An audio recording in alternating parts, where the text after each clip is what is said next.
The mind is a tricky thing. It always wants to tell a story.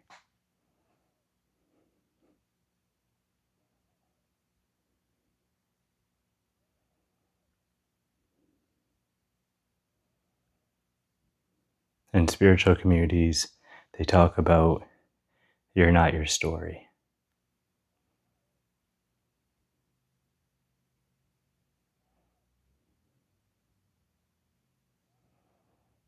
But in this video, I want to talk about something more personal. My life. When I was in kindergarten, I had a experience where I began questioning, who am I? I remember I was playing with this little toy set, and out of nowhere, I felt like kind of groundless. I felt like I stepped into a void, and I lost track of time. And it was so beautiful. And I came out of it and I didn't know what it was.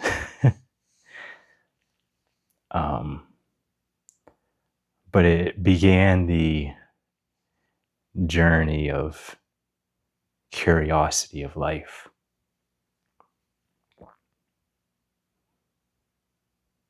I remember I was in second grade and the teacher was teaching us mathematics, multiplication tables. And I was sitting in class and I was just wondering, why are we doing this? What's the point? Why do I need to be here if the teacher doesn't want to be here? Why are all my peers not paying attention? Why does my seat feel hard?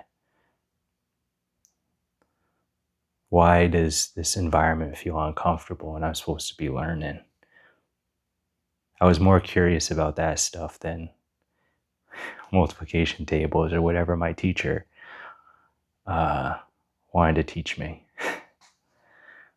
And needless to say, my life has been beautiful and challenging. I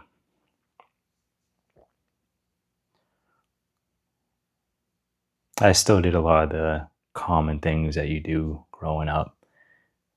Still had friends, had relationships, sleepovers, hanging out, all the things. And I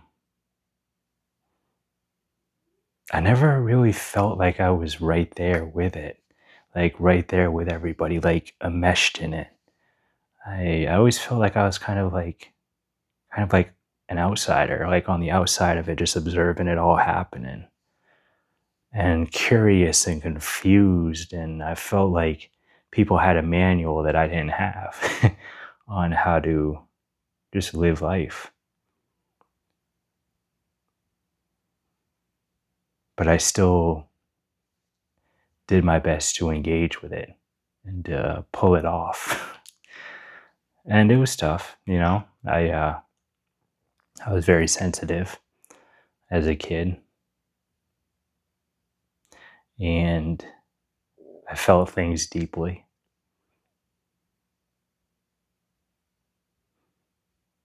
And I was so curious on how people would say one thing and then they would say something different when they were with somebody else. Like if something bugged them, irritated them, they'd say something like, I hate it when people do this. But then oftentimes they would go and do the same thing that they hated being done to them. And I was confused by that because it wasn't just kids my own age, it was adults too that would do that. And I would see that contradiction. But at the time, because I was a kid, I was just like, this is just confusing. And I would see myself sometimes doing it too. And I'd be like, why? And I tried to talk to people about this, and they just looked at me like I was crazy. Um, my eye itches. And so I learned to just keep it to myself. But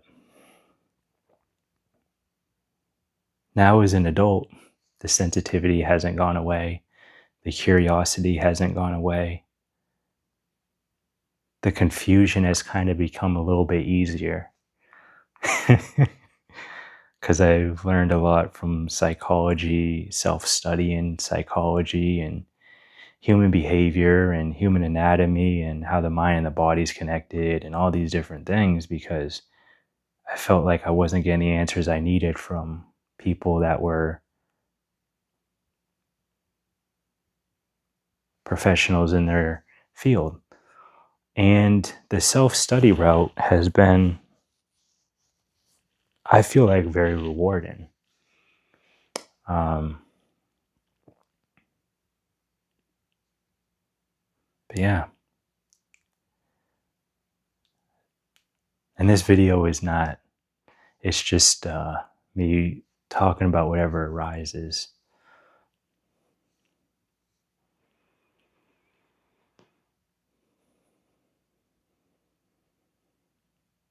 So I had a lot of confusion. Now I have frameworks, and now I'm starting to question if those frameworks are even useful anymore.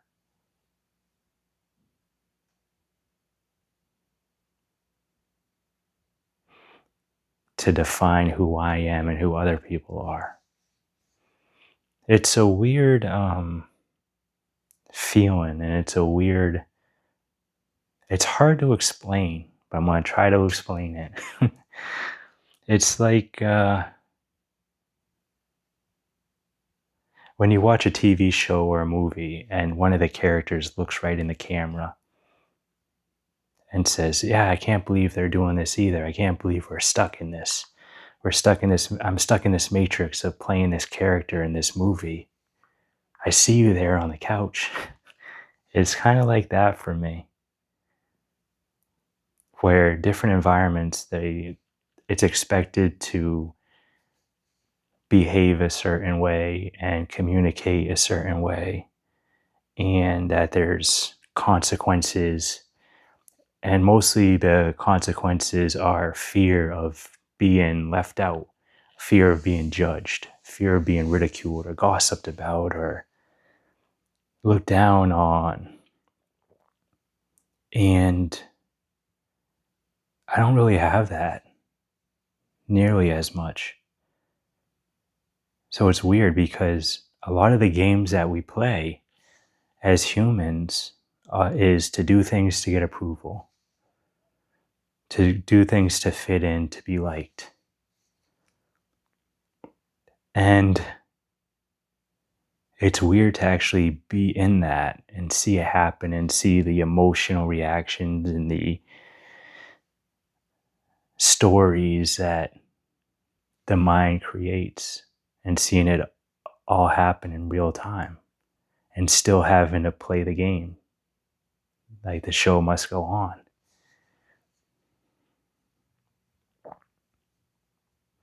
And I know me saying this, many people are just going to not know what I'm talking about. It's going to sound, I don't know, ungrounded, head in the clouds, something like that. But that's how I see the world. And I've learned through different environments and situations that it's best not to share that. And it's best to just play the game and play it as well as I can. And not out of a feeling of inauthenticity or fakeness or trying to con people or manipulate people. It's not that. It's because that's what's expected.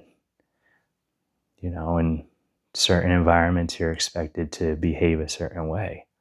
But the difference is that I'm not doing it to try to get approval or try to fit in. like it's life or death. For me, it just feels like a functional fit where it's like I have to function this way for everything to go smoothly. Because it's kind of like,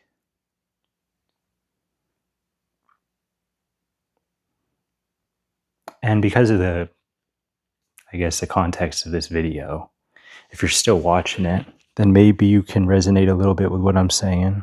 I don't know why my eye's so dry, but maybe you can resonate a little bit with what I'm saying so I don't have to really put too many analogies out there. But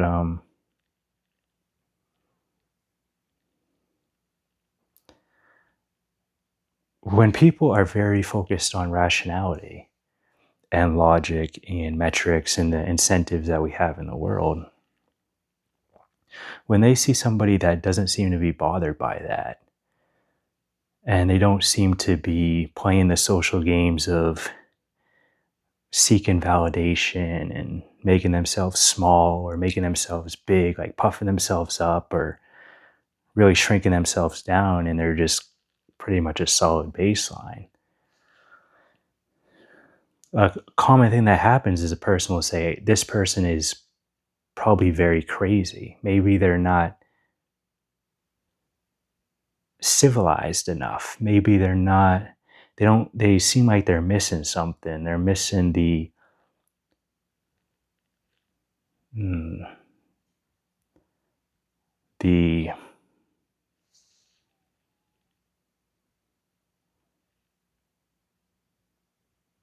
precision, the complexity of social dynamics. And they'll think, well, maybe this person just is not, maybe this person's lazy. Maybe their head is in the clouds and they're not really here. And that's a common thing that I get when people first meet me. But after a while, they realize that I'm actually very aware of the situation, of the environment, and they see that I perform very well and I do it very calmly, which causes even more confusion for many people because it questions the framework and the understanding they have of how humans interact and how humans operate. If everyone else is stressed, then everyone should be stressed.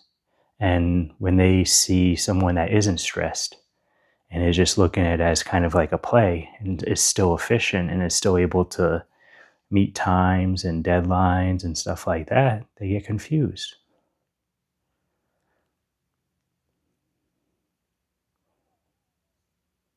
And so if you resonate with any of this, hello. And people are going to think you're crazy or weird or unusual. But because you function very well, because you're able to get stuff done, because you're able to play the social games when it's necessary to get things done and you have a relaxed nervous system and you're in touch with your body and you're pretty grounded and you're compassionate and you understand other people pretty well and they feel comfortable. So in their body, they feel comfortable. But in their mind, you're just a weird enigma that they're trying to figure out until they just put the label that you're weird, but you're kind of cool to be around. And for many people, that sounds like a judgment. But when you look at it as like everybody's telling a story, we tell stories to feel comfortable with ourselves. When we don't have a story, we feel confused. We feel uncomfortable. We feel like we're in vertigo. And so if someone wants to call me crazy, weird, to make them feel comfortable, then that's them. That's up to them. And if I have to set a boundary, then I set a boundary. But the boundary is different when you realize that it's all a story. It's not a boundary of like this person's an enemy. this person is evil, so I'm setting a boundary and I'm holding it and I'm always putting them down. It's not like that. When you realize that everything's a story and everyone has a story and most people believe their story to be them, you set a boundary and you still see the human behind it. What's causing it? If they're in a lot of physical pain, it causes oftentimes their nervous system to be anxious and their thoughts to be very fast because they're in physical pain. You still have the compassion. You see why it's happening, why it's occurring. But you also set the boundary. And another thing too is that everybody is different. Everybody sees the world differently. And to throw a framework in there, everybody looks at the world completely different. And if you study developmental psychology, you realize that everybody's doing the best they can. And my videos are just one stage and one worldview of the world. There's people that I've met that I don't know where I would place them in this model. So more than likely, they're at a higher level than I am that I just don't understand and don't see. But most people, I can tell where they're coming from pretty easily and how they're making meaning and why they're making meaning and why they're doing what they're doing. But there's some people out there that I'm just baffled by because they probably look at me and think, oh, that's cute. He has a framework that he thinks he can explain the whole world. And both perspectives are valid.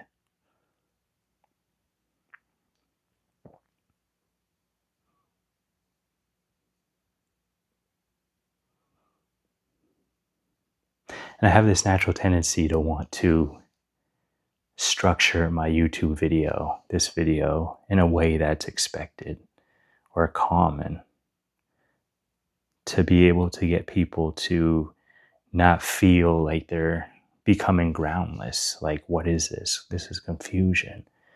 Why isn't it structured like most videos that I see on YouTube? Why isn't it structured like most spiritual community or spiritual related videos? Why does it seem a little bit like those, but also completely different? That's what's going on in my mind while I'm making the video.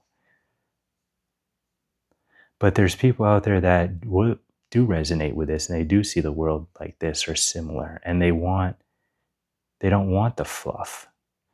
They don't want the 5 quick tips. They don't want the everything's a story, it's your ego, and your ego's causing all this disturbance, and that's the problem. It's your ego.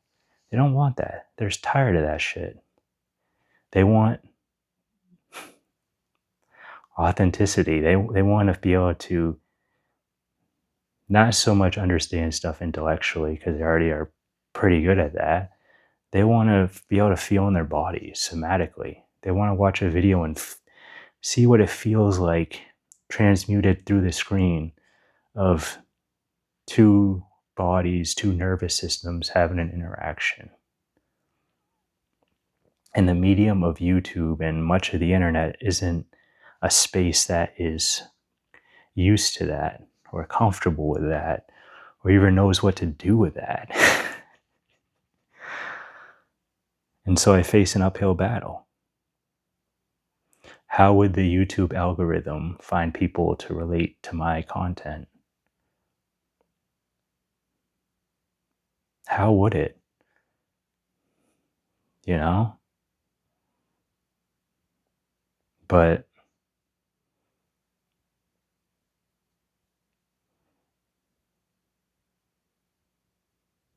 it still feels like it needs to be said. It feels like I need to just express the way that I am. And those that relate to it, resonate with it, great. And those that don't, great. because it's not like I've been this way all my life. I've had to go through different things and question different things. And so, yeah, I get it. There's people that need 5 quick tips. There's people that need a Tony Robbins. There's people that need a Dave Ramsey. There's people that need a Eckhart Tolle. Those are all necessary depending on where you're at in life.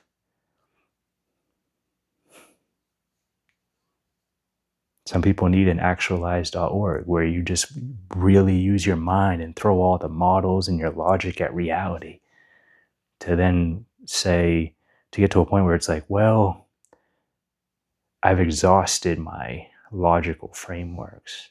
Where do I go from here? And that's what I had to do. And that's what I'm still doing, kind of.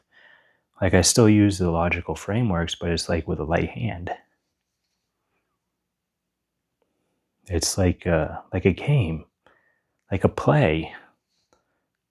Because from my perspective, that's what life is. It's a play. We have certain environments. We go to work, we're expected to behave a certain way and say certain things and not say certain things. And then when we're with family, we're expected to behave a certain way and say certain things and don't say certain things. And even like all the way down to add complexity to it, if we want to throw that into here, even all the way down to individuals and how they perceive reality is very different. And that's why many people talk to one person one way and they wouldn't talk to another person the same way. All these are games, they're roles. There's scripts that we play. We know people so well that we know that if we say one thing, it will cause a reaction. If we don't say it, things go more smoothly. And sometimes we need to say it. Sometimes we need to set a boundary. For many people, if not most people, that's considered real life. Because they don't see it happening and they don't see the repetitiveness of it and they don't see the Groundhog Day of it all. And the beautiful thing too is that there's times when I don't see it either. And then when I catch it, I'm like, I was doing the same thing. And it's just beautiful.